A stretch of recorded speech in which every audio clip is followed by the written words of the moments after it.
Hello friends, welcome to session 2 of our discussion on Globus Spirit. Session 1 में हम लोगों ने क्या डिस्कशन किया, एक शॉर्ट में आपको जस्ट बता देता हूं। हम लोगों ने इसके फंडामेंटल्स को देखा कंपनी के, और देखा कि किस तरह से कंपनी का रेवेन्यू इंप्रूव हो रहा है ओवर द इयर्स, इसके मार्जिन्स भी इंप्रूव किए।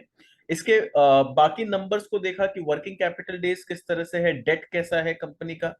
और फिर हम लोगों ने कंपनी के बिजनेस मॉडल के बारे में समझा कि कंपनी क्या क्या प्रोडक्ट्स बनाती है। कंपनी के बेसिकली दो बिजनेस स्ट्रक्चर्स हैं, एक मैन्युफैक्चरिंग पार्ट और एक कंज्यूमर पार्ट। मैन्युफैक्चरिंग पार्ट में ये लोग क्या करते हैं, ये लोग बल्क स्पिरिट बनाते हैं, एनिमल फीड बनाते हैं, बॉटलिंग का काम करते हैं। और कंज्यूमर पार्ट में इनका खुद का ब्रांडेड प्रोडक्ट्स है जिसको ये लोग बेचते हैं। तो उसमें वैल्यू है, वैल्यू प्लस है और प्रीमियम सेगमेंट। फिर हम लोगों ने देखा कि इनका जो मल्टीपर्पस प्लांट आ रहा है, जो वेस्ट बंगाल में और खड़गपुर में आ रहा है, वहां पर इनके पास कैपेसिटी होगा। फ्लेक्सिबल प्लांट है कि आप ईएनए भी बना सकते हैं, आप इथेनॉल भी बना सकते हैं। तो इथेनॉल बनाने का जो कैपेसिटी इनका आएगा, उससे जो गवर्नमेंट का अभी जो प्लान है कि 2025 तक 20% ब्लेंडिंग तक पहुंचना चाहती है सरकार, तो उसमें इनको काफी बड़ा एडवांटेज मिलेगा, क्योंकि ग्रेन बेस्ड इथेनॉल बनाने का कैपेसिटी इनके पास सबसे बड़ा कैपेसिटी है इंडिया में।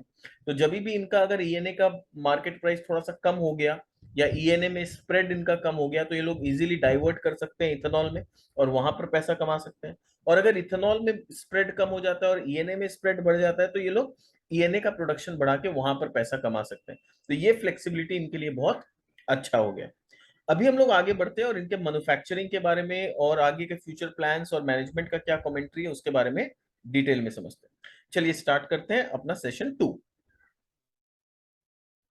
तो मैन्युफैक्चरिंग का अगर मैं बात करूं, तो सबसे पहले इनका जो डिवीजन है बल्क अल्कोहल का, तो बैकबोन इनका क्या है पूरे बिजनेस का, ये पूरा 360 डिग्री जो इनका बिजनेस मॉडल है, यानी कंप्लीट इंटीग्रेशन का जो फैसिलिटी है इनके पास, उसका सबसे बड़ा बेनिफिशियरी ये लोग इसलिए हैं क्योंकि ये लोग खुद ही अपना बल्क अल्कोहल बनाते हैं। यानी जो इनका रॉ मटेरियल होता है, जिसको ये लोग ईएनए के नाम से बोलते हैं, एक्स्ट्रा न्यूट्रल अल्कोहल, ये लोग खुद बनाते हैं।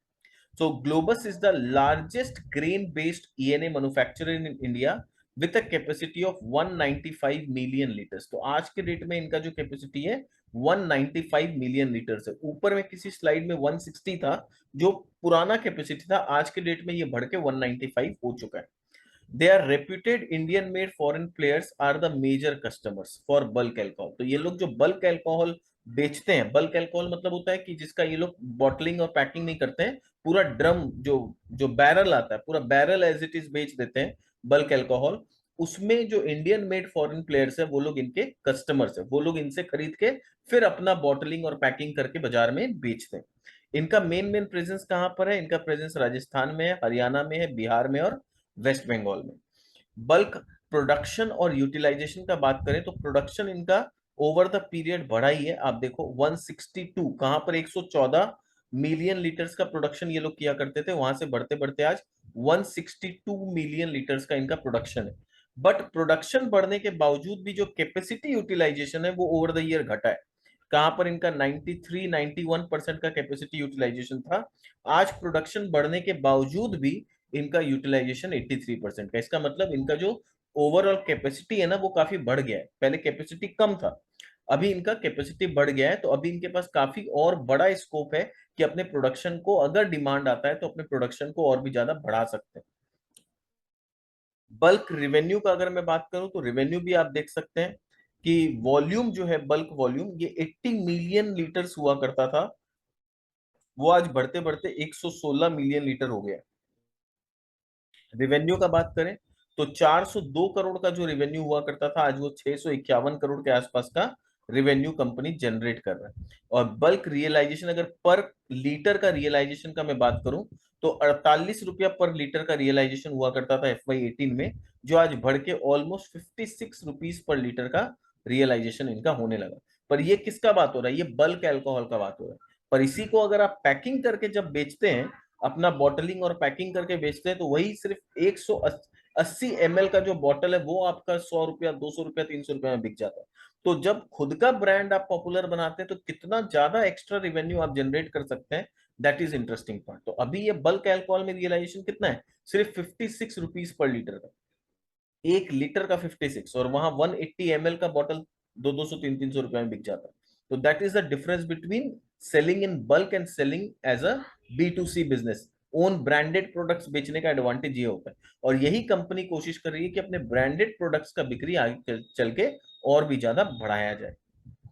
फ्रेंचाइजी बॉटलिंग का अगर मैं बात करूं तो बॉटलिंग का जैसा मैंने बताया था, इनका जो फी मिलता है इनको बॉटलिंग करने का, वो इनके जो क्लाइंट है ABD, ये राजस्थान की एक बड़ी कंपनी है, और यूनाइटेड स्पिरिट्स और डियागो, ये तो हम लोग सब जानते हैं। तो ये लोग क्या है, they are Indian made foreign liquor industry में ये प्लेयर्स लोग हैं।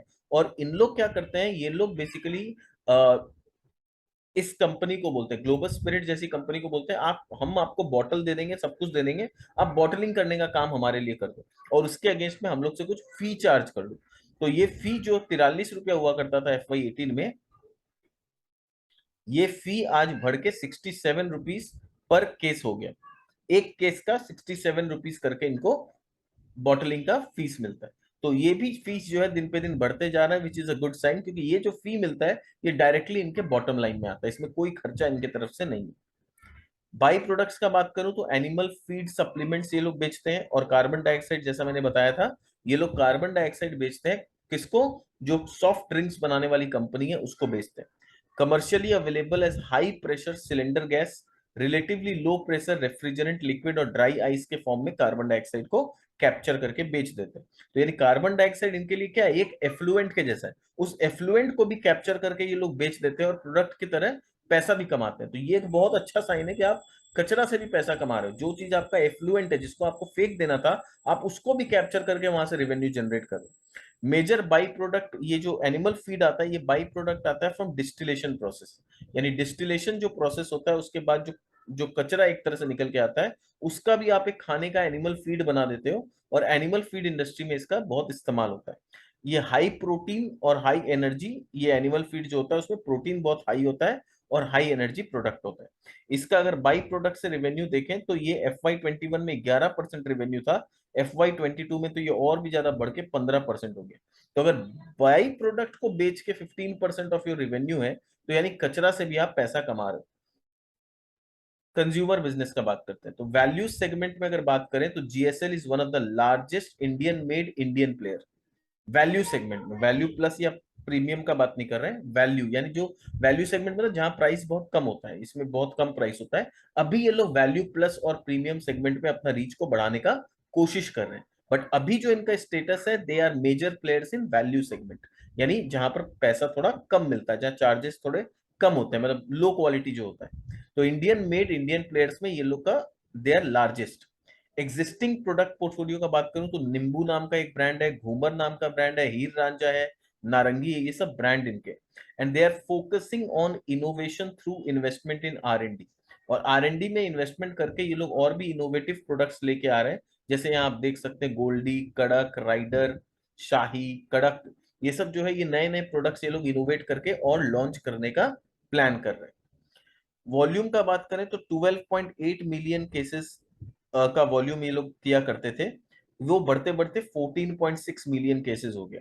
और अगर मैं रियलाइजेशन का बात करूं तो कहा 382 रुपीज पर केस का रियलाइजेशन था, वो बढ़ के अभी 461 पर केस का रियलाइजेशन हो गया। तो वॉल्यूम्स भी इंप्रूव हो रहा है, रियलाइजेशन भी इंप्रूव हो रहा है, तो ओवरऑल टॉप लाइन में इसका बहुत अच्छा असर देखने मिल रहा है। प्रीमियम सेगमेंट का बात करें तो they have a focus on niche segment, building blocks for high margin brand play. तो ये जो प्रीमियम सेगमेंट है, ये एक्चुअली बिल्डिंग ब्लॉक है, जिससे आने वाले समय में इनका मार्जिन काफी बढ़ने वाला है। अगर प्रीमियम सेगमेंट में ये लोग अच्छा मार्केट कैप्चर कर लेते हैं, तो आप देख पाओगे कि इनका मार्जिन अचानक से एकदम शूट अप होने लगा। तो यहाँ पर इनके पास कौन कौन से ब्रांड है आप देख सकते हैं। गवर्नर्स रिजर्व बोल के एक ब्रांड है, ये सेमी प्रीमियम विस्की है। ओक्टन बोल के है, ये प्रीमियम विस्की है। ठीक है। फिर सेवेंथ हेवन है, ये सुपर प्रीमियम है, नाम से ही समझ में आ रहा है, सेवेंथ हेवन। तो इसका 2 मिलियन केसेस ये लोग बेच पाते हैं। फिर ये ऑक्टन जो प्रीमियम है उसका 15 मिलियन केसेस का है। गवर्नर का 50 मिलियन केसेस है। फिर लेफायर नेपोलियन जो 3 ईयर ब्रांडी है, ये 0.5 मिलियन केसेस ये लोग बेच पाए हैं। और टेराई जो इंडियन ड्राई जिन है, ये प्रीमियम है जिन सेगमेंट में, जिन सेगमेंट में this is the premium quality. तो ये सारे प्रोडक्ट जो भी है, ये हाई मार्जिन प्रोडक्ट होते हैं, इसमें इनको काफी अच्छा मार्जिन मिलता है। मैन्युफैक्चरिंग फैसिलिटी का बात करते हैं तो it has 5 manufacturing units strategically located in alcohol deficit balanced states। तो 5 मैन्युफैक्चरिंग यूनिट्स है, और सबसे इंटरेस्टिंग बात यह है कि ये पांचों यूनिट जिस स्टेट में है वहां पर अल्कोहल डेफिसिट है, यानी वहां पर प्रोड्यूसर्स बहुत कम है। तो यहां पर इनको एक एडवांटेज मिलता है कि यहाँ पर और कोई कॉम्पिटिटर बहुत ज्यादा है नहीं। कौन कौन सा स्टेट है वो आप देख सकते हो, राजस्थान है, हरियाणा है, बिहार है, वेस्ट बंगाल है। तो ये 4 स्टेट में जहां पर इनका प्रेजेंस है, there is hardly any alcohol manufacturer और supplier in these states. 34% of the operating capacity जो है is used in house for value added product, यानी जो बल्क अल्कोहल ये लोग बनाते हैं उसका 34% कैपेसिटी तो इन हाउस यूज हो जाता है फ्रेंचाइजी का बॉटलिंग करने में, या बैलेंस ये लोग अपने प्रोडक्ट का ब्रांडेड प्रोडक्ट्स को बेच देते हैं, तो ये सब में इनका इस्तेमाल हो जाता है। अब आते हैं हम लोग केपेक्स का बात करते हैं, एक्सपेंशन का बात करते हैं। तो पहला जो झारखंड में इनका ग्रीनफील्ड एक्सपेंशन आ रहा है या आ चुका है इनफैक्ट, वहां पर 140 किलो लीटर पर डे का कैपेसिटी आएगा। इसमें 120 करोड़ रुपया का खर्चा लगा है, और अगस्त 22 में ये चालू हो चुका है। वेस्ट बंगाल में 60 केएलपीडी का कैपेसिटी आया है, 40 करोड़ रुपया वहां खर्चा हुआ है, और ये क्वार्टर 4 में स्टार्ट हो जाएगा। यानी अभी ये स्टार्ट होना बाकी है, क्वार्टर 4 में स्टार्ट होगा। फिर झारखंड में एक और 60 केएलपीडी का कैपेसिटी आ रहा है, वहां 40 करोड़ रुपया खर्चा होगा, और ये भी क्वार्टर 4 में स्टार्ट होगा। फिर बिहार में एक 19 केएलपीडी का कैपेसिटी आ रहा है, 5 करोड़ रुपया वहां पर खर्चा हो रहा है, और ये भी क्वार्टर 4। तो अगर मैं बात करूं कि क्वार्टर 4 यानी FY23 तक, यानी मार्च 23 का अगर मैं बात करूं FY23, तो वहां तक इनका कैपेसिटी कितना हो चुका होगा। करंटली जो बोला जा रहा है इनके पास जो कैपेसिटी है 665 मिलियन लीटर का कैपेसिटी है, सॉरी 665 केएलपीडी का कैपेसिटी। अपकमिंग टोटल तो ये लोग बोल रहे हैं 679, पर ये दो जो 400 केएलपीडी का कैपेसिटी ये लोग बता रहे हैं, ये तो अभी लैंड एक्वायर हुआ है, तो इसमें भी टाइम लगेगा, तो एक बार इसको इग्नोर करते हैं। इसके अलावा अगर मैं बात करूं तो 279 केएलपीडी का कैपेसिटी ऑलमोस्ट FY23 तक ऐड हो चुका होगा, यानी क्वार्टर 4 तक ये दो कैपेसिटी ऐड हो चुका होगा। तो 665 प्लस 279 मतलब राउंड अबाउट 300 अगर मैं ले लूं, और इसको 650 अगर कर दे तो 950 केएलपीडी का कैपेसिटी ऑलरेडी इनका हो चुका होगा। तो 665 से बढ़ के 950 हो चुका होगा, तो काफी अच्छा expansion by the end of this year already हो चुका होगा, जिसमें 140 केएलपीडी तो ऑलरेडी स्टार्ट हो चुका है। तो इसका रेवेन्यू ऑलरेडी बुक्स में आना चालू हो गया है कहीं ना कहीं, या नेक्स्ट क्वार्टर से आना चालू हो जाएगा। ठीक है, अब आते हैं मैनेजमेंट ने क्या कहा है, मैनेजमेंट का कमेंट्री क्या बोल रहा है। The first leg of the plan was completed in December 21 with the completion of 140 kilolitre expansion in West Bengal. तो बोल रहा है कि वेस्ट बंगाल में 140 किलोलीटर का एक्सपेंशन दिसंबर 2021 में ऑलरेडी हो चुका है। Today, I am happy to announce that our Jharkhand facility is ready for operations and will be in production later in August। तो झारखंड का जो कैपेसिटी 140 का यहाँ बताया, यानी ये जो करंट कैपेसिटी 665 का है, इसमें भी 140 केएलपीडी अभी रिसेंटली दिसंबर में ही स्टार्ट हुआ है वेस्ट बंगाल में। तो इससे इस 140 से भी अभी रिवेन्यू डेवलपमेंट चालू होगा, तो उसका भी बेनिफिट अभी प्रॉपर्ली एक क्वार्टर में शायद नहीं आया होगा, 1-2 क्वार्टर के बाद वहां से भी शूट अप होना चालू होगा। और उसके बाद झारखंड का जो कैपेसिटी है उसको लेके उन्होंने बोला है will be operation and will be in production later in August. तो अगस्त में इसका प्रोडक्शन ऑलरेडी चालू हो गया है। With this our installed capacity of alcohol, तो एल्कोहल का जो इनका इंस्टॉल्ड कैपेसिटी है it will increase from 23 crore litres per annum to 28 crore litres. तो 23 करोड़ लीटर से बढ़ के 28 करोड़ लीटर का इनका कैपेसिटी हो जाएगा ये झारखंड का स्टार्ट होने के बाद। तो केपेक्स इसमें कितना लगा, टोटल 140 करोड़ का इन्वेस्टमेंट हुआ। The next round of expansion कहां पर होगा, वेस्ट बंगाल और झारखंड में होगा, जहां 60 किलोलीटर पर डे का कैपेसिटी आएगा, जिसको इन शॉर्ट अगर ईयरली भाषा में हम बात करें तो 2 crore litres per annum each, यानी 4 करोड़ लीटर और बढ़ जाएगा जब ये झारखंड का और वेस्ट बंगाल में जो आने वाला कैपेसिटी है जो क्वार्टर 4 में आएगा, तो वहां पर से 4 करोड़ लीटर और बढ़ जाएगा। तो अभी 28 करोड़ लीटर है, उससे बढ़ के 32 करोड़ लीटर हो जाएगा, is under way. And we expect this to be commission by the beginning of Q4। तो बिगनिंग ऑफ Q4 तक इनका 32 करोड़ लीटर का कैपेसिटी हो जाएगा। अभी कितना था, 23 करोड़ का, और अगस्त में ये कंप्लीट हो गया तो 28 करोड़ का हो गया, पर वहां से और 4 करोड़ का कैपेसिटी आएगा तो ये 32 करोड़ लीटर हो जाएगा। In Uttar Pradesh and Orissa clearance and approval are underway. तो वहां पर इन लोगों ने लैंड एक्वायर कर लिया है, बट गवर्नमेंट से क्लियरेंस आना बाकी है। The land acquisition was completed earlier on this year and we hope to start construction later in the current year.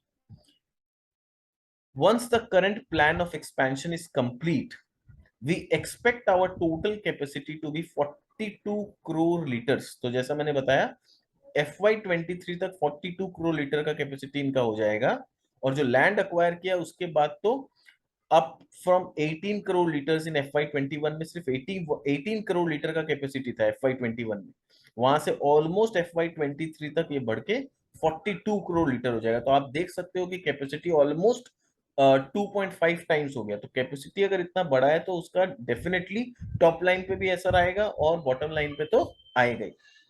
With investment of 600 crore, this is the record lowest per KL cost।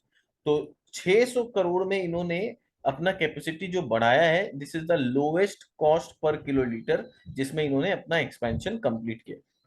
Also with this expansion, we add access to 100 million cases per year of consumer industry with new states that we are opening। तो बोल रहे हैं कि और ये expansion के बाद हम लोग नए नए स्टेट में जाके अपना बिजनेस को एक्सपैंड करेंगे, और 100 मिलियन केसेस पर ईयर हम लोग अपने कंज्यूमर बिजनेस जो है उसमें 100 मिलियन केसेस तक का टारगेट अचीव करने का कोशिश करेंगे।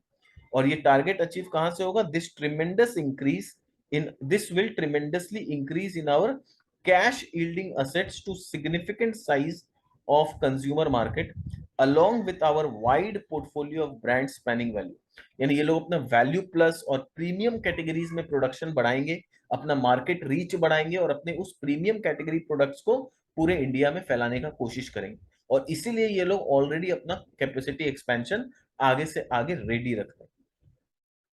Q1 का परफॉर्मेंस का अगर मैं बात करूं कि Q1 में कैसा परफॉर्मेंस आया है, तो 683 करोड़ का इन्होंने रेवेन्यू किया है, जो कि 24% ईयर ऑन ईयर अप हुआ है, और क्वार्टर ऑन क्वार्टर बेसिस पे 4% अप हुआ। कंज्यूमर सेगमेंट रेवेन्यू कितना हुआ है, 194 करोड़ का हुआ है, जो कि 25% अप हुआ है year on year and 15% quarter on quarter. तो ये एक बहुत अच्छा साइन है कि क्वार्टर ऑन क्वार्टर बेसिस पे कंज्यूमर सेगमेंट में 15% का ग्रोथ है। तो आप इतना दिमाग में बैठा लीजिए, जितना कंज्यूमर सेगमेंट में ग्रोथ आते जाएगा उतना इनका मार्जिन बेटर होते चला जाएगा, प्रॉफिटेबिलिटी और बेटर होता चला जाएगा। बल्क अल्कोहल का सेगमेंट से 234 करोड़ का रेवेन्यू आया है, जो कि 52% अप है ईयर ऑन ईयर एंड 6% है क्वार्टर ऑन क्वार्टर।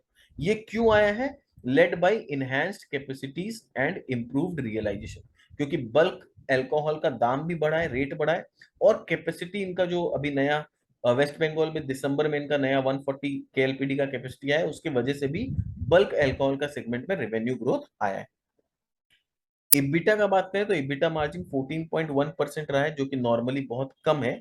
नॉर्मल इनका 20-21% रहता है, टारगेट करते हैं ये लोग, पर वहां से ये 14% काफी डाउन। तो मैनेजमेंट बोल रहा है क्यों ये इतना डाउन हुआ, ये डाउन हुआ continuing inflationary and higher input cost, क्योंकि इनका जो इनपुट कॉस्ट है, जो ब्रोकन राइस जो इनका मेन रॉ मटेरियल है, उसका दाम अचानक से बढ़ गया है।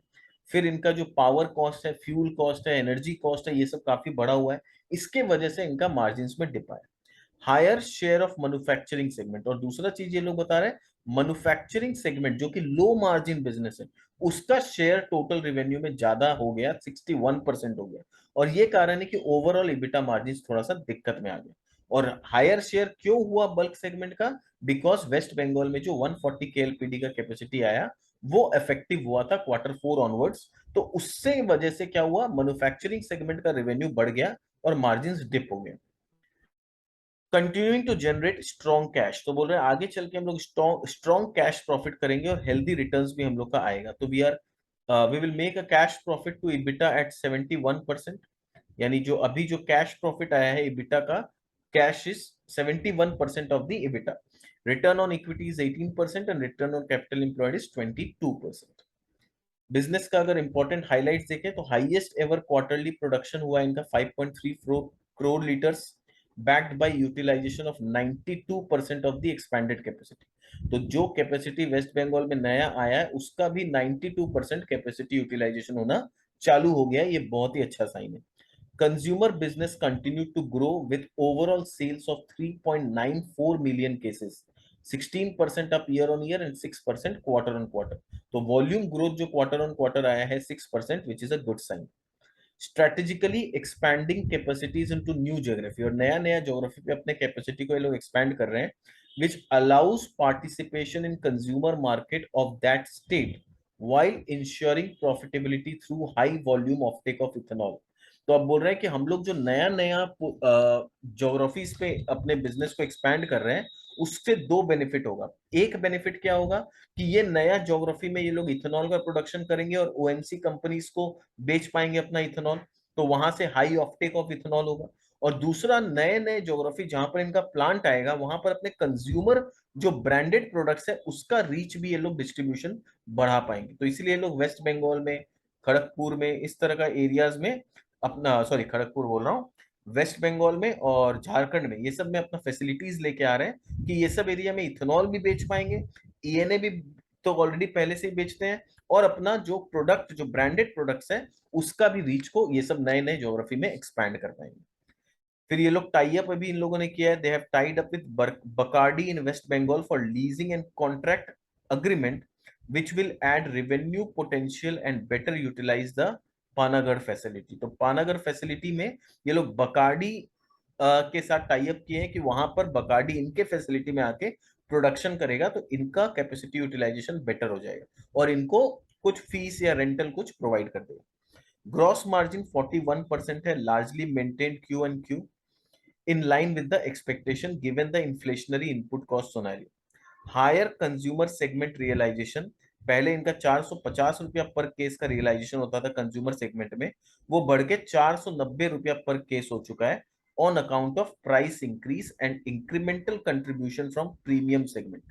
तो दो कारण है कि पर एवरेज जो केस का रेट है 450 से बढ़ के 490 रुपया पर केस क्यों हो गया रियलाइजेशन, क्योंकि इनका प्राइस इंक्रीज इन्होंने लिया और साथ साथ जो प्रीमियम सेगमेंट का सेल है उसमें भी थोड़ा सा बढ़ोतरी दिखा, तो इस वजह से जो रेट है वो 450 से बढ़ के 490 हो गया। तो ये देख सकते हैं कि वॉल्यूम्स भी बढ़ रहा है और रियलाइजेशन भी बढ़ रहा है, जो कि एक बहुत ही अच्छा साइन होता है। हायर मैन्युफैक्चरिंग सेगमेंट रियलाइजेशन जो है, मैन्युफैक्चरिंग सेगमेंट में भी रियलाइजेशन 54 से बढ़ के 57 रुपीज पर लीटर हो गया, तो यहाँ पर भी रियलाइजेशन इंप्रूव हुआ है। कॉस्ट में रिडक्शन आया, क्यों? Cost reduction initiative including purchase of grain from FCI. तो जैसा हम लोग जानते हैं इनका मेन रॉ मटेरियल क्या है, ब्रोकन राइस, जो कि ग्रेन है। तो ये लोग बोल रहे हैं क्योंकि हम लोग एफसीआई से अब ग्रेन खरीद रहे हैं तो वहां पर हम लोग को सस्ता में मिल रहा है। This has reduction in energy consumption. तो ग्रेन एफसीआई से खरीदने से रॉ मटेरियल का दाम इनका कम हो गया, एनर्जी कंजम्पशन को ये लोग रिड्यूस कर रहे हैं। Backward integration for PET pet bottles, जो पेट बॉटल्स का खुद ही बैकवर्ड इंटीग्रेशन कर रहे हैं, तो वहां पर इनको 20 से 30 करोड़ का जो खर्चा है वो बच जा रहा है साल का, तो वो अल्टीमेटली बेनिफिट हो रहा है इनको। फाइनेंस कॉस्ट का बात करें तो reduction catapulting of growth in PBT, further our credit improving, ये सब छोड़ दो। इफेक्टिव टैक्स रेट कितना है, ये बोल रहे हैं 23% जो आया है वो हम लोग का इफेक्टिव टैक्स रेट आया है। कंज्यूमर बिजनेस में value and value plus segment और प्रीमियम सेगमेंट, तो वैल्यू एंड वैल्यू प्लस में राजस्थान में इनका 33% मार्केट शेयर है। वहां पर एक विस्की ब्रांड है ग्लोबस ग्रीन के नाम से, वो इन्होंने मार्च में लॉन्च किया है, मार्च के एंड में in fact, is showing green shoot, तो वहां पर एक अच्छा अट्रैक्शन डेवलप हो रहा है इस प्रोडक्ट के लिए। And work is under way to introduce kewra flavour in August 22, तो केवड़ा फ्लेवर भी ये लोग अगस्त में इंट्रोड्यूस कर चुके हैं। हरियाणा में इनका मार्केट शेयर ज्यादा नहीं है, 8% है। Cut down on high cost growth push in the current environment. West Bengal में इनका मार्केट शेयर अभी 2% है, पर नया कैपेसिटी जो आया है तो एक्सपेक्टेड है वहां पर काफी अच्छा ग्रोथ आएगा। प्रीमियम सेगमेंट का बात करें तो our Indian made foreign liquor brands are now available at over 50% outlets in the key market in UP. तो यूपी का 50% आउटलेट्स में इनका अवेलेबल है, यूपी हो जाए, दिल्ली हो जाए, West Bengal, 50% of the outlets में इनके प्रीमियम सेगमेंट अवेलेबल है। और बाय द एंड ऑफ 23 ये लोग का टारगेट है कि ये लोग 75% ऑफ द आउटलेट्स में अपने प्रीमियम सेगमेंट भेज चुके होंगे। तो जितना ज्यादा इनका प्रीमियम सेगमेंट का डिस्ट्रीब्यूशन रीच बढ़ेगा, उतना ज्यादा सेल होगा, और जितना सेल होगा उतना इनका मार्जिन इंप्रूव करेगा। Reenergised and expanded portfolio in West Bengal, तो वेस्ट बंगाल में अपने पोर्टफोलियो को भी ये लोग बढ़ा रहे हैं, नए नए ब्रांड्स इनको लॉन्च करने हैं, और लोकल मैन्युफैक्चरिंग फैसिलिटी हो जाएगा तो डिस्ट्रीब्यूशन भी इनके लिए बहुत आसान हो जाएगा। इंडियन ड्राई जिन, तो ड्राई जिन जो ये लोग सप्लाई करते हैं has been extended to Uttar Pradesh, तो उसका ये लोग उत्तर प्रदेश में भी सप्लाई चालू कर दिए हैं। वेस्ट बंगाल में सप्लाई चालू हो गया, राजस्थान और मुंबई में भी चालू हो गया, and will be introduced in Haryana followed by Telangana, तो हरियाणा और तेलंगाना में भी इसका सप्लाई बहुत जल्दी ये लोग चालू करने वाले हैं। ये जो व्हाइट कलर का बॉटल दिख रहा है, this is basically the dry जिन।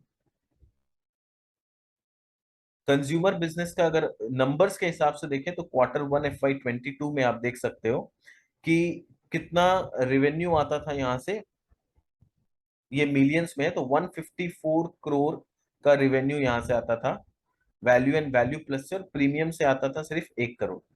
अब आप देख सकते हो Q1 FY23 में क्या हो गया है, 187 करोड़ का revenue almost value and value plus से आ रहा है, एंड 7.2 करोड़ का रेवेन्यू प्रीमियम सेगमेंट से आ रहा है। तो प्रीमियम सेगमेंट में काफी अच्छा ग्रोथ यहाँ पर देखने मिल रहा है। और ईयर ऑन ईयर का बात करें तो ईयर वाइज FY21 में 6 करोड़ का रेवेन्यू प्रीमियम से आया था, जो यहाँ पर घट के थोड़ा 4.7 करोड़ हो गया, और टोटल रेवेन्यू 513 करोड़ था, उससे बढ़ के 674 करोड़ हो गया है वैल्यू एंड वैल्यू प्लस से। रेवेन्यू मिक्स का मैं बात करूं, ईयर वाइज ही बात करते हैं, तो पिछले साल 58% मैन्युफैक्चरिंग सेगमेंट से था और 42% था कंज्यूमर सेगमेंट से।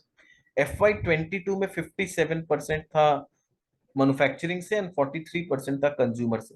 बट Q1 में थोड़ा सा चीज और खराब हो गया है। खराब तो नहीं बोलूंगा, क्योंकि वेस्ट बंगाल में जो कैपेसिटी ऐड हुआ है ना, उसके वजह से क्या हुआ, मैन्युफैक्चरिंग सेगमेंट से रेवेन्यू 61% हो गया है, और जो कंज्यूमर सेगमेंट है वो 39% रह गया, और ये कारण है कि मार्जिन में थोड़ा सा डिप नजर आया। रेवेन्यू मिक्स का बात करें तो कंज्यूमर सेगमेंट से 42% आता है, ये FY21 का बात हो रहा है। बाई प्रोडक्ट से 12%, बॉटलिंग से 1%, और बल्क अल्कोहल से 55%। वॉल्यूम्स का बात करें तो राजस्थान में मेन 78% बिजनेस होता है, वेस्ट बंगाल में 4% और हरियाणा में 18%। रेवेन्यू का इंक्रीमेंट आप देख सकते हो, जो 21% की कैगर से रेवेन्यू काफी ग्रो ग्रो किया है, एंड एक्सपेक्टेड है कि FY23 FY24 में भी अच्छा खासा कंपनी ग्रो करेगी। मार्जिन ये लोग एक्सपेक्ट कर रहे हैं कि प्रॉफिट मार्जिन जो 4.2% था FY20 में, FY22 में ये 13.7% हो गया, ये उसी के आसपास FY24 तक रहेगा। But EBITDA margin will improve and it will reach around 22-23%। Return ratios का अगर बात करें तो रिटर्न ऑन इक्विटी 25-26% के आसपास रहने का टारगेट है, FY24 में भी, FY23 में 28% का एक्सपेक्टेड है, और रिटर्न ऑन कैपिटल इंप्लॉयड 37% का एक्सपेक्टेड है FY23 में। FY24 में थोड़ा सा गिर के 34.6% आ सकता है। कॉनकॉल में इन्होंने क्या बोला है, दैट इज इंपॉर्टेंट। कॉनकॉल में इन्होंने बोला है, going forward with our product mix improving towards value plus and premium segment, we believe realisations will continue to remain strong. यानी इन्होंने बोला है कि गोइंग फॉरवर्ड हम लोग का वैल्यू प्लस और जो प्रीमियम सेगमेंट है उसका सेल आगे चल के बढ़ेगा, और मिक्स में उसका मात्रा ज्यादा होगा। अभी वैल्यू सेगमेंट का मात्रा ज्यादा है, बट आगे चल के वैल्यू प्लस और प्रीमियम सेगमेंट का मात्रा ज्यादा होगा, जिससे हम लोग का मार्जिन इंप्रूव होगा। Our market share has increased to almost 33% on the back of strong performance। तो ये बोल रहे हैं कि हम लोग का मार्केट शेयर जो है वो इंक्रीज हो चुका है 33% on the back of strong performance of value plus segment. An additional whisky brand name globus green, जो मैंने बताया कि ग्लोबस ग्रीन नाम का एक नया विस्की इन्होंने लॉन्च किया है, जो कि मार्च के एंड में लॉन्च हुआ है, इज ग्रेजुअली पिकिंग अप, तो वो भी मार्केट में धीरे धीरे पिकअप कर रहा है, और ये एक एंकर रोल प्ले करेगा to strengthen the whisky segment, और विस्की में मार्केट शेयर गेन करने में इनको मदद करेगा। हरियाणा में बोल रहा है, we have a stable market share of about 8%। Given the current business environment we are not expecting much growth in value segment this year. तो बोल रहे हैं हम लोग वैल्यू सेगमेंट में बहुत ज्यादा फोकस नहीं कर रहे हैं, हम लोग का फोकस जो है वो वैल्यू प्लस और प्रीमियम सेगमेंट में हमारा फोकस है। In the premium liquor segment where our focus has been the 5 key markets, तो बोल रहे प्रीमियम सेगमेंट में 5 की मार्केट में हमारा फोकस है। You will be happy to know that our brands are now available in Uttar Pradesh, Delhi and West Bengal. तो जैसा हम लोग अभी पढ़े थे 50% ऑफ द आउटलेट्स में इनका, यूपी, दिल्ली और वेस्ट बंगाल के 50% ऑफ द आउटलेट्स में इनके प्रीमियम सेगमेंट के विस्की अवेलेबल हो गए हैं। और FY23 के एंड तक ये लोग 75% ऑफ द आउटलेट्स में पहुंचना चाहते हो। तो प्रीमियम में इनका कौन कौन सा है? Governor reserve whisky, governor reserve जो है, फिर उपटन प्रीमियम है, टराई क्राफ्ट जिन है, ये सब इनके प्रीमियम सेगमेंट में। और ये लोग टारगेट कर रहे हैं 75% ऑफ द आउटलेट्स तक इसका रीच FY23 के एंड तक पहुंचा देंगे। ऑपरेटिंग प्रॉफिट का मार्जिन क्यों गिरा, मैनेजमेंट का क्या बोलना है? तो बोल रहे हैं coming to the operating margins we continue to be impacted due to higher cost pressure, the increase in raw material, fair cost and packing cost. तो फेयर कॉस्ट बढ़ गया था, पैकिंग कॉस्ट, प्लास्टिक्स का दाम बढ़ गया क्रूड ऑयल का दाम बढ़ने से, तो पैकिंग कॉस्ट बढ़ गया, रॉ मटेरियल का दाम बढ़ गया। ये मेजर रीजन था जिसके वजह से इनका इबिटा इम्पैक्ट हुआ। Compared to the previous quarter, fuel cost increased by 30%, packing cost increased by 12%, and grain cost increased by 5%। तो Q1 में जो इनका मार्जिन में डिप आया है, ये रीजन ये बता रहे हैं, फ्यूल कॉस्ट 30% बढ़ गया, पैकिंग कॉस्ट 12% और ग्रेन का कॉस्ट 5%। ये तो बहुत ज्यादा मार्जिन में डिप आ जाता, बट क्या हुआ, ईएनए का रियलाइजेशन बेटर हो गया। सो इट वाज मिटिगेटेड मतलब इसको ओवरकम कर पाए because of better realisation of ENA. ENA में 5% दाम बढ़ गया, इथेनॉल का 3% दाम बढ़ गया, और कंज्यूमर प्रोडक्ट में हम लोगों ने 9% का प्राइस हाइक लिया। इस वजह से मार्जिन उतना ज्यादा नहीं गिरा जितना ज्यादा कॉस्ट अचानक से बढ़ गया था।